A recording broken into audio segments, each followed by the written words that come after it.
Thank you, Congressman Rutherford. You know, and here in the halls of Congress, you hear millions, billions, trillions get thrown around, big dollar numbers.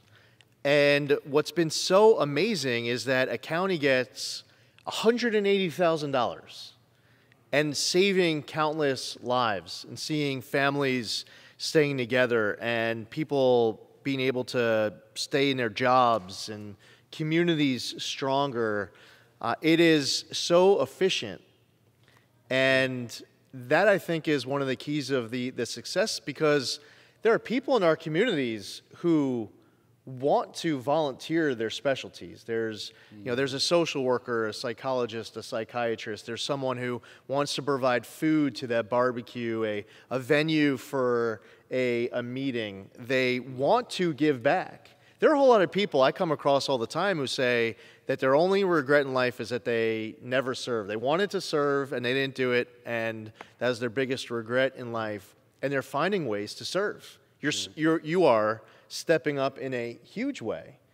And it's something that I would be excited to see in your congressional district in Florida.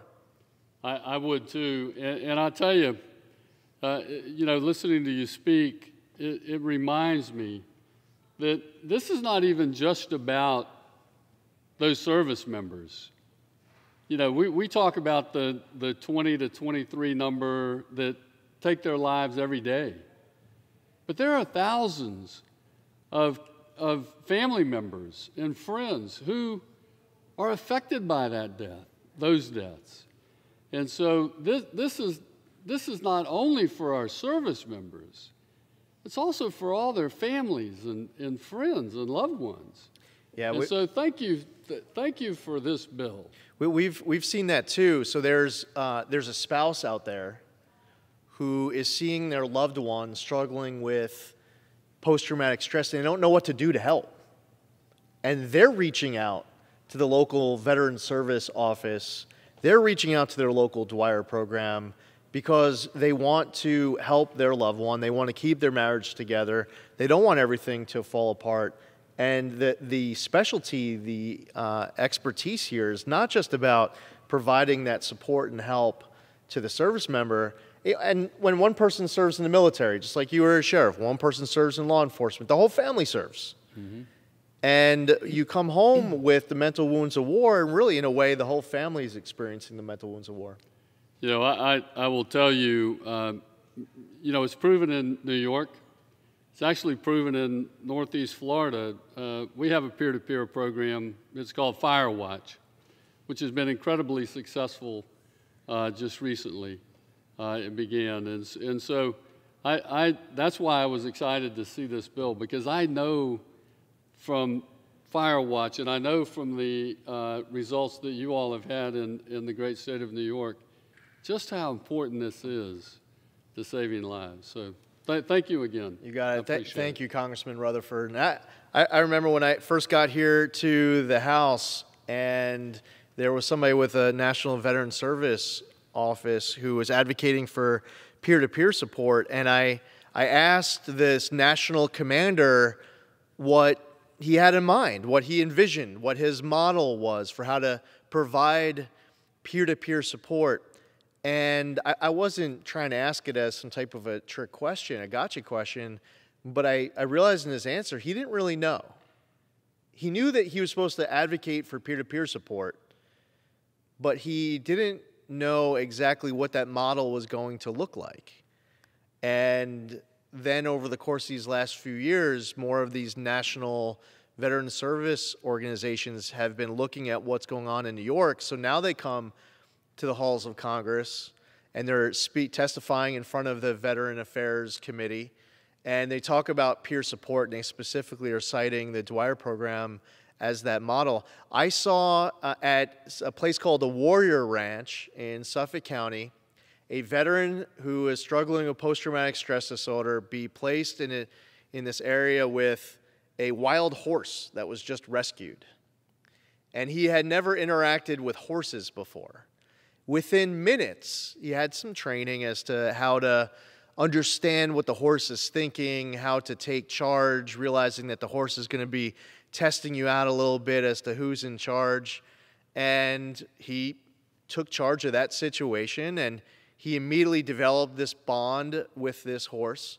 I was speaking to someone who barely survived his own struggle with post-traumatic stress. He's upstate New York, and through a similar program developed a bond with a horse. And it was so strong that the owner of this ranch would allow him to come if he was having a bad night in the middle of the night and spend some time with this horse.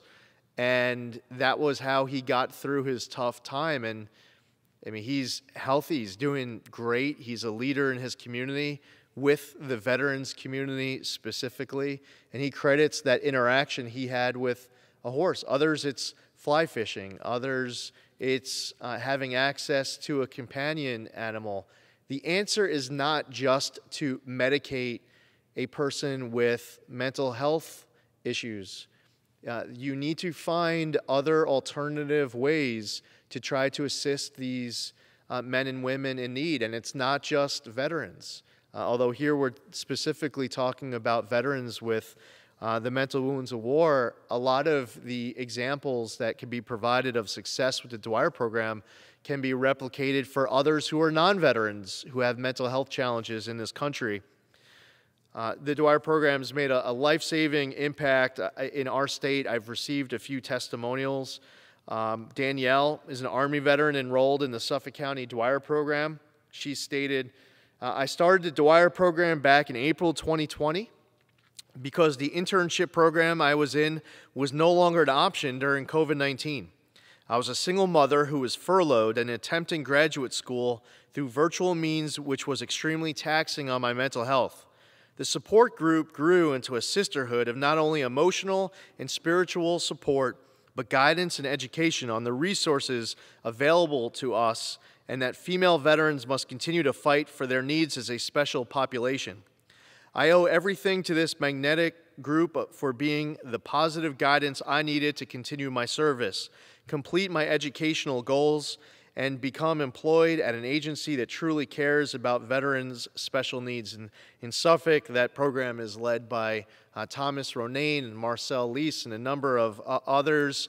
They're all in. They've dedicated their life towards making it a huge success.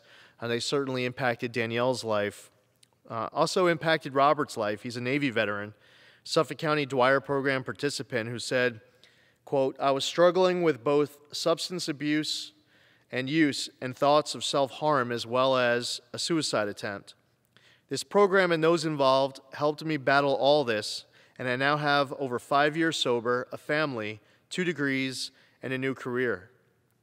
Roger is a Marine Corps veteran, a Purple Heart recipient, and a Suffolk County Dwyer program participant. He said, quote, you have to be mentally ready to say to yourself, I need something. I need to reach out to somebody, somewhere. Because even though it takes a tremendous amount of courage and dedication to join the military, it takes just as much courage and dedication to be able to express that you have an issue with your life because of your experiences through the military. I'm really happy for the Dwyer program because it gives us the outlet we need, because veterans only relate to other veterans. Judy is from Suffolk County. She said, quote, I'm a psychiatric RN with 33 years clinical experience. During that time, I've treated veterans with PTSD and traumatic brain injury. As these issues are long-term, the problem has always been providing support after hospitalization. There have been no resources in the community until Dwyer came along. Now there's a strong helping hand to support these heroes, but it needs to be expanded to encompass more. Without it, veterans face repeated hospitalizations, resulting in premature and unnecessary deaths. Arthur is a Vietnam veteran from Suffolk County. He said, quote, as a combat vet of the Vietnam War, I can relate to the need for the Dwyer program. When I returned home from Vietnam, there were no support services that I was aware of. I went from my duty station in Vietnam to CONUS in 3 days, no adjustment.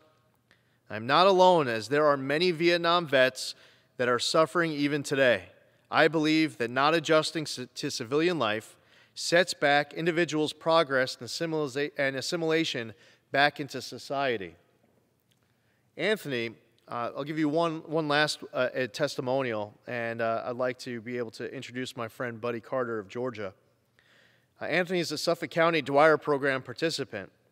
He said, quote, "I have personally seen how veterans, myself being a disabled veteran included, show up to a meeting and are provided with food, drinks, and a safe and secure environment to share veteran-related issues with other veterans and receive positive, supportive feedback that significantly improves their quality of life. I'm happy to support this program and be involved in any way possible." Congressman Buddy Carter and I were elected in 2014. He's a friend. He's a great public servant. He has a number of specialties that bring diversity here to our chamber. A number of times, based off of his civilian experiences in life, he's made letters, requests, legislation, all better, stronger when he's weighed in. He's a co-sponsor of H.R. 1476, and this time I'd like to introduce my friend, Congressman Buddy Carter.